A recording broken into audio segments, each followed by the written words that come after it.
Ош шаарында 21 майдан тарта автоунаа базарлары, мейманканалар, конок үйлөр иштей баштайт. Бүгүн 20 майда Ош шаарынын биринчи вице-мэри Сайыпжан Турдиев онлайн маалымат жыйынын берди. Анда республикалык штабтын чечимине ылайык экинчи этап менен иштөөгө уруксат берилген ишмердүүлүктөр тууралуу айтылды. 21 майдан тарта республикалык штабтын чечими менен жана Ош шаарынын мэриясынын берген сунуштарына ылайык бир катар ишмердүүлүктөргө ишин баштоого уруксат берилди. Алардын арасында бут кийимдерди оңдоо, эмеректерди чогултуу жайлары, автоунаа базарлары, жеке үй бүлөлүк мончолор бар. Бул жерден коомдук жана жалпы мончолор иштебей турат. Мындан тышкары ичинде бассейни жок мейманканалар менен конок үйлөргө дагы уруксат берилди. Студенттер дипломдук ишин дистанциялык түрдө жакташат.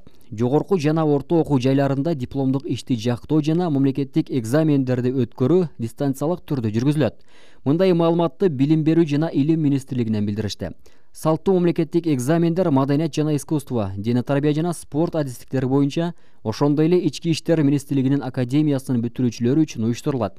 Мында бүтүрүүчүлөр атайын даярдалган жадвалдын негизинде тиешелүү санитардык талаптар аткарылгандан кийин окуу жайга келип тапшырышат. Ал эми экинчи курстун студенттери үчүн кыргыз тили жана адабияты, Кыргызстандын географиясы жана Кыргызстан тарыхы дисциплиналары боюнча мамлекеттик экзамен 2020 жылдын күзгү семестрине жылдырылды.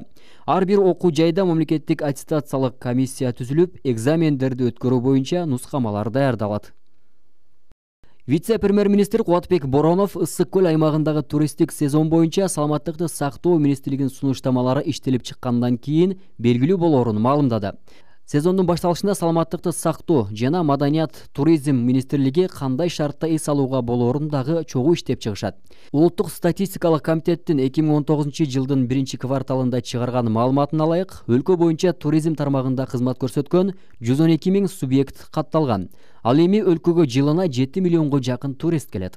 Ошондой эле маданият, маалымат жана туризм министринин маалыматы боюнча быйылкы туристтик сезон 80%га төмөндөйт. Коронавирус пандемиясы маалында Бишкектеги туристтик агенттиктердин 17% жабылып калса, дагы 40% жабылуу коркунучунда турат. Ишмердүүлүгү толугу менен токтоп калган турфирмалар өкмөттөн жардам күтүп жатканын айтып чыгышкан. Күндүн орчундуу окуя кабарлары азырынча мына ушулар. Каналга катталып, акыркы маалыматтардан кабардар бол.